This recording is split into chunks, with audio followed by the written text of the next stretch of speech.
All right, welcome to the deep dive. Let's jump right in, yeah. That GT versus KKR game at Eden Gardens, match 39 it was. Yeah, a big one. KKR at home, always a tough place to go, but Gujarat Titans, they looked really polished. They certainly did. Came away with a pretty convincing win in the end, didn't they? By 39 runs. Yeah, quite comfortable, really. And it felt like a game decided by the batting approaches. Absolutely. GT built this really solid base, especially their top order, and then KKR, well, they just couldn't quite match that in the chase. Exactly. So let's maybe start with GT's innings, how they got to that 198. Okay, sounds good. Their start in the power play, the first 6 overs, it was 45 for no loss. Which, interestingly enough, was actually their second lowest power play score this season. So maybe a bit cautious. It felt like it. KKR used Moeen Ali, Varun Chakravarthy early on, trying some spin. Yeah, trying to maybe stifle them, keep the boundaries down. And it worked to an extent. 450 isn't setting the world alight, but crucially, no wickets down. That's the key, isn't it? And then, boy, did they make up for it. Over 7 to 15, that middle phase. That's where the game shifted, I think. They just exploded. 94 runs in those 9 overs, lost only 1 wicket. That's like over 10 runs and over. And leading that charge was Shubman Gill. What an innings. Oh, fantastic. 90 off just 55 balls. Looked in absolutely sublime touch. Deservedly player of the match. What really struck me was how he dealt with the spinners. KKR tried to control things with spin, but Gill... He just dominated them, didn't he? Especially with that slog sweep. Yeah. He played it so effectively, put the pressure right back on the bowlers, made them rethink their lengths. Yeah, forcing them off their game plan. And he wasn't alone. Sai Sudharsan at the other end. That guy is just a run machine lately. Isn't he just so consistent? Another 50 for him, 33 balls, I think. That's his 8th 50 in the last, 12 IPL innings? Incredible form. And that opening partnership, 114 runs. It wasn't just like frantic hitting from ball one. No, exactly. You could see them assessing the pitch, seeing what the bowlers were doing, and then they hit the accelerator. It felt very calculated. A proper platform. And then Jos Buttler comes in later. And it adds the finishing touches. A really crucial cameo, that. Unbeaten 41 off just 23 balls. That over against Andre Russell where he hit 3 boundaries, that felt significant. Pushed them closer to that 200 mark. It really did. Though KKR might be kicking themselves about that drop catch of Buttler earlier on. You always wonder. Always, yeah. Those moments can swing games. GT did lose Gill, just short of his 100, and Tawashi near the end. A little stutter, perhaps. A slight one, maybe. But then Buttler just took charge again in that final over. 18 runs off it. Yeah, Vaibhav Arora maybe didn't quite get his execution right there, and Buttler capitalized. Took them to 198 for 3. A really strong total. Very strong. You felt KKR would need a flyer to chase that down. Right. So let's flip to KKR's innings. Interestingly, they also got 45 in their power play. Yeah, same score, but a very different story, wasn't it? 45 for 2. Big difference. Losing Gurbaz early, LBW to Siraj. Yep, and then Sunil Narine going too. Pulled Rashid Khan straight to backward square leg. Both openers gone inside the 6 overs. That's tough. It's immediate pressure on the middle order. And unlike GT, KKR just couldn't accelerate through those middle overs. No, it was the opposite, wasn't it? Over 7 to 15, they only scraped together, 69 runs? And lost 2 more wickets doing it. The run rate was down around 7.6. And the most telling stat for me, 34 balls without a single boundary during that period. 34, wow. In a T20 chase, it kills your momentum completely. You just can't afford that. Ajinkya Rahane battled, got a 50 off 36 balls. He did. He anchored one end, but even he seemed to find it difficult to really, push the rate up significantly. And Venkatesh Iyer at the other end, 14 off 18 balls. It just wasn't happening. Their partnership, 41 runs, but it took 36 balls. Yeah, the required rate was just climbing and climbing. They needed someone to break the shackles.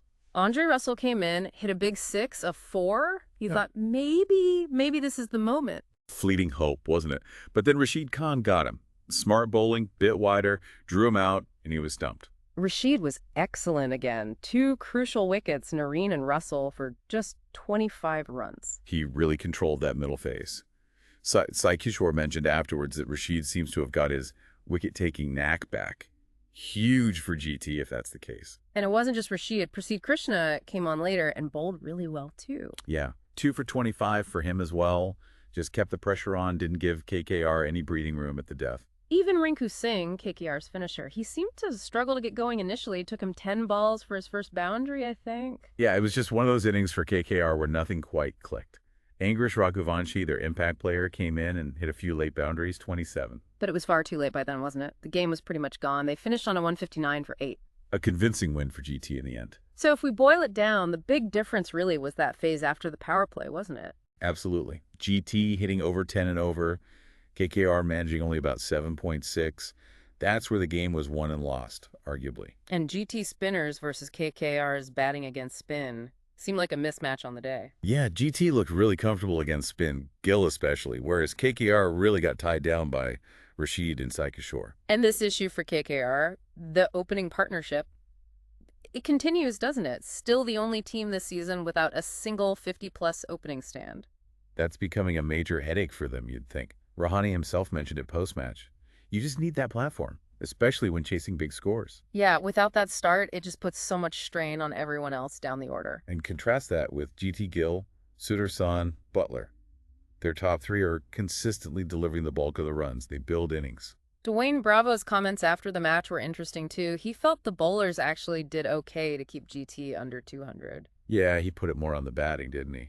The slow start getting bogged down in the middle. And he specifically said the top order needs to bat well to help the finishers, which makes total sense. But the most telling comment, perhaps, was admitting the batters have lost confidence. That's a big admission, isn't it?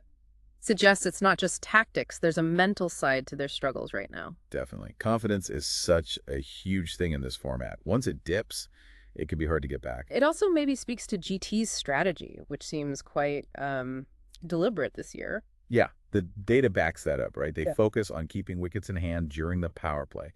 They have the lowest dot ball percentage then, even if they aren't the most explosive. So rotating strike, minimizing risk, and then boom. Exactly. Build the base, then launch. And it helps that they seem to be the best team against spin this season as well, by average and strike rate. They've got multiple gears. Which maybe ties into the impact player discussion, too. Does having that extra batter, like Dhoni suggested, encourage more risks early?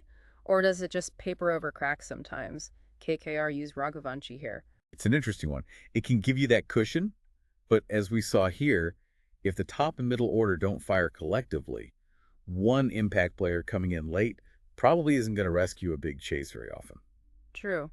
So looking forward then, KKR get a bit of a break 4 days before they play Punjab Kings back at Eden Gardens. Yeah, a chance maybe to regroup, maybe rethink some things, try and build back that confidence Bravo talked about. And GT have an even longer break, 6 days, before they head to Jaipur to take on Rajasthan Royals. A top-of-the-table clash, potentially, that one. Hmm. It'll be fascinating. GT will go into that feeling pretty good about their game. So, summing it all up from this match, GT's strengths were really clear: that top-order consistency, the ability to accelerate, and effective spin bowling. Yep. And for KKR, the batting frailties, particularly at the start, are the big worry.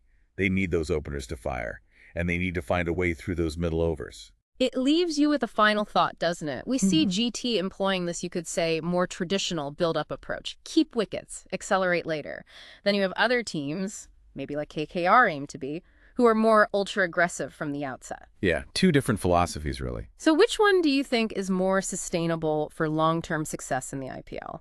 Is it the controlled aggression of GT or the all-out attack? Something for you to ponder, perhaps. Definitely worth thinking about as the season unfolds. Different approaches finding different levels of success. Absolutely. Well, that's our deep dive on GT versus KKR. Thanks for tuning in.